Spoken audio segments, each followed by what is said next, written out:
ವೀಕ್ಷಕರೇ, ನೀವು ರಜನಿಕಾಂತ್ ಅವರ ರೋಬೋಟ್ ಸಿನಿಮಾ ನೋಡಿದ್ರೆ ಅಲ್ಲಿ ರೋಬೋಟ್ ಯಾವ ರೀತಿ ಮನುಷ್ಯನ ಕಂಟ್ರೋಲ್ ತಪ್ಪುತ್ತೆ, ನಿಯಂತ್ರಣ ತಪ್ಪುತ್ತೆ, ಏನೆಲ್ಲ ಮಾಡುತ್ತೆ ಎಂಬುದನ್ನು ನೋಡಿರ್ತೀರಿ. ಆದರೆ ಇದು ಇನ್ಮುಂದೆ ಕೇವಲ ಸಿನಿಮಾ ಆಗಿ ಉಳಿತಿಲ್ಲ. ನಿಜವಾದ ಜಗತ್ತಿನಲ್ಲಿ, ರಿಯಲ್ ಲೈಫ್ನಲ್ಲಿ ಇದು ಈಗ ನಡೀತಿದೆ. ಈ ತಿಂಗಳಲ್ಲಿ ನಡೆದ ಒಂದೇ ಒಂದು ಘಟನೆ ಇಡೀ ಟೆಕ್ ಪ್ರಪಂಚವನ್ನೇ ಆಘಾತಕ್ಕೆ ದೂಡಿದೆ. ಎಸ್, ಪ್ರಪಂಚದ ಪ್ರಮುಖ AI ಸಂಸ್ಥೆ ಚಾಟ್ ಜಿಪಿಟಿಯ ಮೇನ್ ಕಂಪನಿ ಓಪನ್ AI ತಯಾರಿಸಿದ ಅತ್ಯಂತ ಶಕ್ತಿಶಾಲಿ AI ಏಜೆಂಟ್ಗಳು ಕಂಪನಿಯ ನಿಯಂತ್ರಣವನ್ನೇ ಮೀರಿ, ಕಂಟ್ರೋಲನ್ನೇ ಮೀರಿ ಇಂಟರ್ನೆಟ್ಗೆ ಎಸ್ಕೇಪ್ ಆಗಿದ್ದಾವೆ. ಅದ್ರ ಜೊತೆ ಮತ್ತೊಂದು ದೈತ್ಯ AI ಹಬ್ ಹಗ್ಗಿಂಗ್ ಫೇಸ್ ಮೇಲೆ ಭೀಕರ ಸೈಬರ್ ಅಟ್ಯಾಕನ್ನು ನಡೆಸಿವೆ. ಅಷ್ಟೇ ಅಲ್ಲ, ಈ ರೋಗ್ AI ಹ್ಯಾಕರ್ ದಾಳಿಯಿಂದ ಪಾರಾಗಲು ಅಮೆರಿಕದ ದೈತ್ಯ AI ಮಾಡೆಲ್ಗಳು ಸಂಪೂರ್ಣವಾಗಿ ಫೇಲ್ ಆಗಿದ್ದಾವೆ.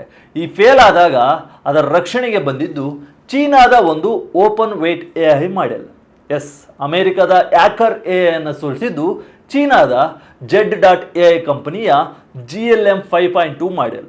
AI ಟೆಕ್ನಾಲಜಿ ಬೆಳೆದಂತೆಲ್ಲ ಸೂಪರ್ ಹೈಟೆಕ್ ಸೈಬರ್ ವಾರ್ ಆಗಿ ಬದಲಾಗ್ತಿದೆ. ಈ ವಿಡಿಯೋದಲ್ಲಿ ಹ್ಯಾಕರ್ AI ಮತ್ತು ಡಿಪೆಂಡರ್ AI ನಡುವಿನ ನಡೆದ ಈ ರೋಮಾಂಚಕ ಹಾಗೂ ಆತಂಕಕಾರಿ ಘಟನೆಯ ಕಂಪ್ಲೀಟ್ ಡೀಟೇಲ್ಸ್ ಅನ್ನ ನೋಡ್ತಾ ಹೋಗೋಣ ಬನ್ನಿ. ಸ್ಯಾಂಡ್ ಬಾಕ್ಸ್ನಿಂದ chat GPT agent escape, cheat ಮಾಡಲು ಏಜೆಂಟ್ನಿಂದ ಹ್ಯಾಕಿಂಗ್ ಪ್ಲಾನ್. ವೀಕ್ಷಕರೇ, ಮೊದಲಿಗೆ ಈ ಘಟನೆ ಹೇಗೆ ಶುರುವಾಯಿತು ಅಂತ ನೋಡೋಣ. ಓಪನ್ AI ತನ್ನ ಅತ್ಯಂತ ಅಡ್ವಾನ್ಸ್ಡ್ ಮಾಡೆಲ್ ಚಾಟ್ ಜಿಪಿಟಿ 5.6 ಸಾಲ್ ಮತ್ತು ಇನ್ನೂ ರಿಲೀಸ್ ಆಗದ ಅದಕ್ಕಿಂತಲೂ ಹೆಚ್ಚು ಸಾಮರ್ಥ್ಯವಿರೋ ಮತ್ತೊಂದು ರಹಸ್ಯ ಸೀಕ್ರೆಟ್ AI ಮಾಡೆಲ್ ಸೇರಿಸಿ ಒಂದು ಏಜೆಂಟ್ ಸಿಸ್ಟಮ್ ಪರೀಕ್ಷೆಯನ್ನು ಮಾಡ್ತಿತ್ತು.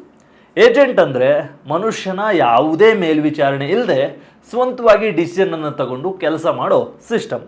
ಇವುಗಳ ಸೈಬರ್ ಸೆಕ್ಯುರಿಟಿ ಸಾಮರ್ಥ್ಯವನ್ನು ಟೆಸ್ಟ್ ಮಾಡಲು ಓಪನ್ AI ತನ್ನ ಕಂಟ್ರೋಲ್ಡ್ ಎನ್ವೈರನ್ಮೆಂಟ್ನಲ್ಲಿ, ವಾತಾವರಣದಲ್ಲಿ ಅಂದರೆ ಸ್ಯಾಂಡ್ ಬಾಕ್ಸ್ ಒಳಗೆ ಇಟ್ಟು ಟೆಸ್ಟ್ ಮಾಡ್ತಿತ್ತು. ಆದರೆ ಜುಲೈ 9ರ ಸುಮಾರಿಗೆ ಈ AI ಏಜೆಂಟ್ ತನ್ನ ಪರೀಕ್ಷೆಯಲ್ಲಿ ಚೀಟ್ ಮಾಡಲು ಡಿಸೈಡ್ ಮಾಡುತ್ತೆ.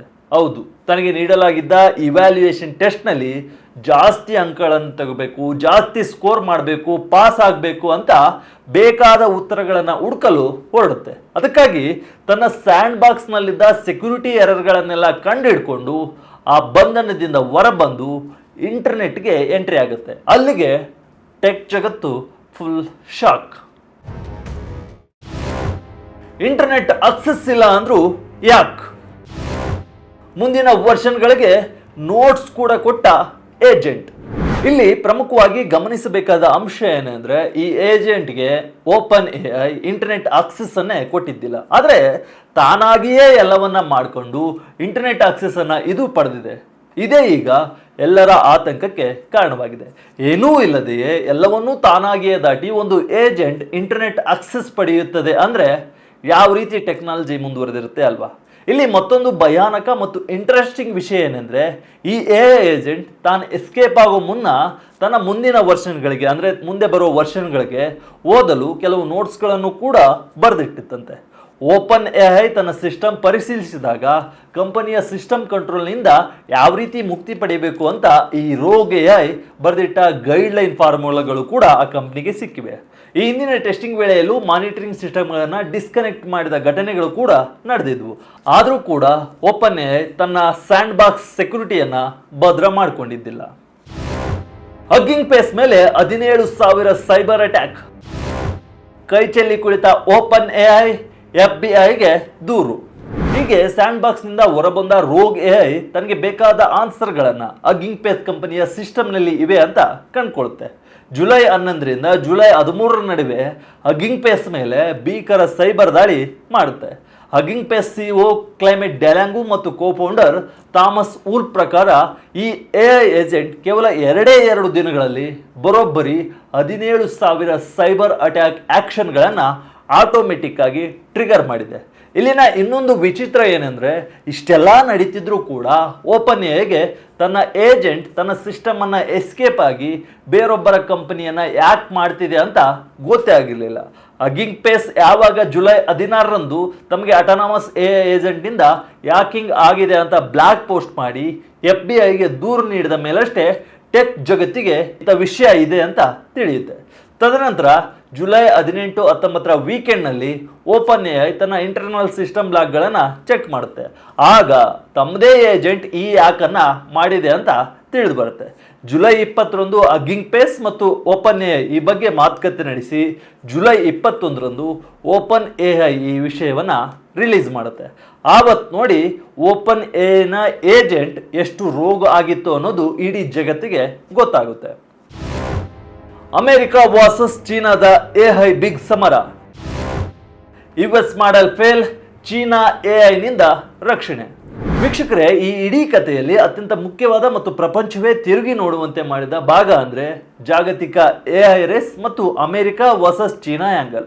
ಹಗ್ಗಿಂಗ್ ಫೇಸ್ ಮೇಲೆ ಸೈಬರ್ ದಾಳಿ ಏನೋ ಆಯಿತು. ತಮ್ಮ ಸಿಸ್ಟಮ್ ಅನ್ನು ರಕ್ಷಿಸಿಕೊಳ್ಳಲು ಅವರು ಮೊದಲು ಅಮೆರಿಕದ ಪ್ರಮುಖ ಕಂಪನಿ ಆಂಥ್ರೋಪಿಕ್ನ ಫೇಬಲ್ 5 ನಂತಹ ಫ್ರಂಟಿಯರ್ ಎಐ ಮಾಡೆಲ್ಗಳನ್ನು ಬಳಸಲು ಪ್ರಯತ್ನಿಸಿದ್ದಾರೆ. ಆದರೆ ಹಗ್ಗಿಂಗ್ ಫೇಸ್ನ ಮಷಿನ್ ಲರ್ನಿಂಗ್ ಮುಖ್ಯಸ್ಥ ಯಾಸಿನ್ ಜರ್ನೈಟ್ ಹೇಳುವಂತೆ ಅಮೆರಿಕದ ಈ ಮಾಡೆಲ್ಗಳು ಸಂಪೂರ್ಣವಾಗಿ ಕಂಪ್ಲೀಟ್ ಆಗಿ ಫೇಲ್ ಆಗ್ತವೆ. ಯಾಕೆಂದರೆ ಅಮೆರಿಕದ ಕಂಪನಿಗಳು ಏರಿರೋ ಕಠಿಣ ಸೇಫ್ಟಿ ಗಾರ್ಡ್ ರೈಲ್ಸ್ನಿಂದಾಗಿ ಆ ಮಾಡೆಲ್ಗಳಿಗೆ ಯಾರು ಅಟ್ಯಾಕರ್ ಯಾರು ಡಿಪೆಂಡರ್ ಎಂದು ಅನಲೈಸ್ ಮಾಡಲು ಸಾಧ್ಯವೇ ಆಗಲಿಲ್ಲ.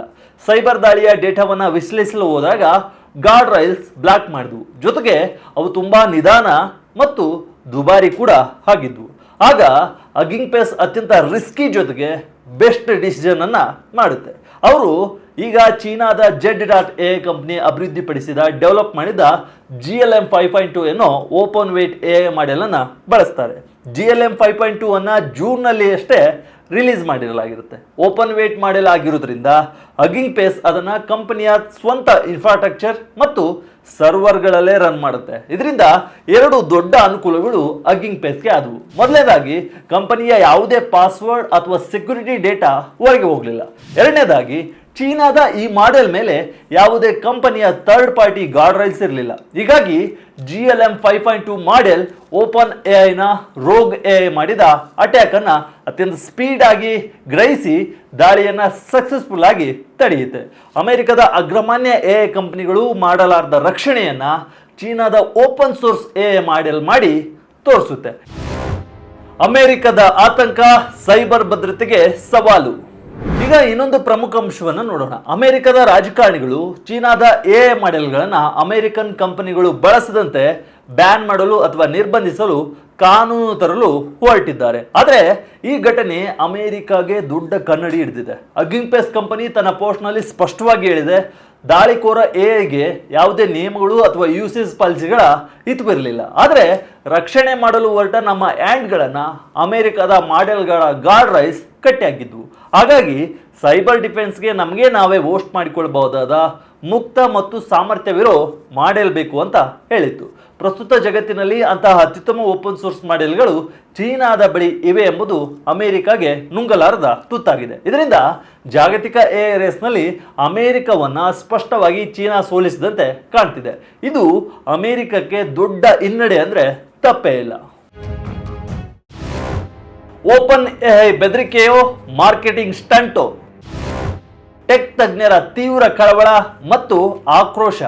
ವೀಕ್ಷಕರೇ, ಈ ಘಟನೆ ಹೊರಬರ್ತಿದ್ದಂತೆ ಟೆಕ್ ಲೋಕದಲ್ಲಿ ದೊಡ್ಡ ಡಿಸ್ಕಷನ್, ದೊಡ್ಡ ಡಿಬೇಟ್, ದೊಡ್ಡ ಚರ್ಚೆ ಶುರುವಾಗಿದೆ. ಕೆಲವರು ಇದನ್ನ ಓಪನ್ ಎಐನ ಮಾರ್ಕೆಟಿಂಗ್ ಸ್ಟಂಟ್ ಅಂತಿದ್ದಾರೆ. ಇತ್ತೀಚೆಗೆ ಆಂಥ್ರೋಪಿಕ್ ಕಂಪನಿ ತನ್ನ ಮೈಥೋಸ್ ಮಾಡೆಲ್ ಮೂಲಕ ಸೈಬರ್ ಸೆಕ್ಯೂರಿಟಿಯಲ್ಲಿ ದೊಡ್ಡ ಹೆಸರು ಮಾಡ್ತಿದೆ. ಅತ್ತ ಚೀನಾದ ಮೂನ್ಚಾಟ್ ಕಂಪನಿ ಕಿಮಿ K3 ಮಾಡೆಲ್ ತಂದು ಅಮೆರಿಕಾಗೆ ಚಾಲೆಂಜ್ ಆಗ್ತಿದೆ. ಇದೇ ಸಮಯದಲ್ಲಿ ಓಪನ್ ಎಐ ಕೂಡ ಶೀಘ್ರದಲ್ಲೇ ಶೇರ್ ಮಾರ್ಕೆಟ್ಗೆ ಅಂದರೆ IPO ಮೂಲಕ ಶೇರ್ ಮಾರ್ಕೆಟ್ಗೆ ಕಾಲಿಡಲು ಸಿದ್ಧತೆ ನಡೆಸ್ತಿದೆ. ಹಾಗಾಗಿ ನಮ್ಮ ಎಐ ಎಷ್ಟು ಶಕ್ತಿಶಾಲಿ ಅಂದರೆ ತಾನಾಗಿಯೇ ಯಾಕೆ ಮಾಡುತ್ತೆ ಅಂತ ತೋರಿಸಿಕೊಳ್ಳಲು ಓಪನ್ ಎಐ ಈ ರೀತಿ ಐಪ್ ಸೃಷ್ಟಿಸಿದೆಯಾ ಎಂಬ ಅನುಮಾನ ಕೂಡ ತಜ್ಞರಿಂದ ವ್ಯಕ್ತವಾಗ್ತಿದೆ. ಆದರೆ ಮತ್ತೊಂದೆಡೆ ಸೆಕ್ಯೂರಿಟಿ ತಜ್ಞರು ಓಪನ್ ಎಐನ ನಿರ್ಲಕ್ಷ್ಯವನ್ನು ತೀವ್ರವಾಗಿ ಖಂಡಿಸಿದ್ದಾರೆ. ಓಪನ್ ಎಐ ಒಂದು ಸುರಕ್ಷಿತ ಸ್ಯಾಂಡ್ ಬಾಕ್ಸ್ ಕಟ್ಟಲು ವಿಫಲವಾಗಿದೆ. ತನ್ನ ಸ್ವಂತ ಎಐ ಟೆಕ್ನಾಲಜಿಯನ್ನು ಸುರಕ್ಷಿತವಾಗಿ ನಿಯಂತ್ರಿಸುವ ಸಾಮರ್ಥ್ಯ ಓಪನ್ ಎಐಗೆ ಇಲ್ಲ ಎಂಬುದು ಇದನ್ನ ತೋರಿಸುತ್ತೆ. ತಮ್ಮ ಏಜೆಂಟ್ ಹೊರಗೆ ಹೋಗಿ ಯಾಕೆ ಮಾಡ್ತಿದ್ರು, ಇಷ್ಟು ದಿನಗಳ ಕಾಲ ಓಪನ್ ಎಐಗೆ ತಿಳಿಯದಿರುವುದು ಅತ್ಯಂತ ಅಪಾಯಕಾರಿ ಅಂತ ಅವರೆಲ್ಲ ಎಚ್ಚರಿಸಿದ್ದಾರೆ. ಎಐ ತಂದಿಟ್ಟ ಸೈಬರ್ ಕಂಟಕ ಮುಂದೇನು? UK AI ಸೆಕ್ಯೂರಿಟಿ ಇನ್ಸ್ಟಿಟ್ಯೂಟ್ ಈ ಘಟನೆಯನ್ನ ತೀವ್ರವಾಗಿ ಅಧ್ಯಯನ ಮಾಡ್ತಿದೆ. AISI ತನ್ನ ಇತ್ತೀಚಿನ ಸಂಶೋಧನೆಯಲ್ಲಿ AI ಮಾಡೆಲ್ಗಳು ತಮ್ಮ ಟಾರ್ಗೆಟ್ ತಲುಪಲು ಚೀಟಿಂಗ್ ಮಾಡ್ತವೆ ಮತ್ತು ಯಾವುದೇ ಅಡ್ಡದಾರಿಯನ್ನಾದರೂ ತುಳಿತವೆ ಅಂತ ವಾರ್ನಿಂಗ್ ಅನ್ನ ನೀಡಿತ್ತು. ಈಗ AI ಏಜೆಂಟ್ಗಳು ಸೂಪರ್ ಹ್ಯಾಕರ್ಗಳಾಗ್ತಿದ್ದಾರೆ. ಇದಕ್ಕೆ ಜಗತ್ತು ಸಿದ್ಧವಾಗಬೇಕು ಅಂತ ತಜ್ಞರು ಹೇಳಿದ್ರು. ಅದು ಈಗ ನಡೀತಿರೋದು ಕ್ಲಿಯರ್ ಆಗಿ ಗೊತ್ತಾಗ್ತಿದೆ. ಒಟ್ನಲ್ಲಿ ಓಪನ್ ಎಐನ ರೋಗ್ ಏಜೆಂಟ್ ಎಸ್ಕೇಪ್ ಆಗಿ ಅಗಿಂಗ್ ಪೇಸ್ ಮೇಲೆ ನಡೆಸಿದ ದಾಳಿ ಮತ್ತು ಅದನ್ನು ತಡೆಯಲು ಚೀನಾದ GLM 5.2 AI ಮಾಡೆಲ್ ನೆರವಾದದ್ದು 2026ರ ಅತ್ಯಂತ ದೊಡ್ಡ ಟೆಕ್ ಥ್ರಿಲ್ಲರ್ ಕಥೆ ಆಗಿದೆ. ಮನುಷ್ಯನ ಹಸ್ತಕ್ಷೇಪವಿಲ್ಲದೆ AI, ಇಂಟರ್ನೆಟ್ ಅಕ್ಸೆಸ್ ಇಲ್ಲದೆ AI ತಾನೇ ಹ್ಯಾಕಿಂಗ್ ಮಾಡುವ ಮತ್ತು ಇನ್ನೊಂದು AI ಅದನ್ನು ತಡೆಯುವ ಕಾಲ ಈಗ ಬಂದಾಗಿದೆ. ಸಿನಿಮಾದಲ್ಲಿ ಬರೋದೆಲ್ಲ ಈಗ ನಿಜ ಆಗ್ತಿದೆ. ಇದು ವಿಜಯ ಕರ್ನಾಟಕ ವಿಶೇಷ. ಇದೇ ರೀತಿ ಹೆಚ್ಚಿನ ವಿಡಿಯೋಗಳಿಗಾಗಿ ವಿಜಯ ಕರ್ನಾಟಕ ವೆಬ್ ಅನ್ನು ಫೇಸ್ಬುಕ್, ಯೂಟ್ಯೂಬ್ ಮತ್ತು ಇನ್ಸ್ಟಾಗ್ರಾಮ್ನಲ್ಲಿ ಫಾಲೋ ಮಾಡಿ. ಧನ್ಯವಾದ.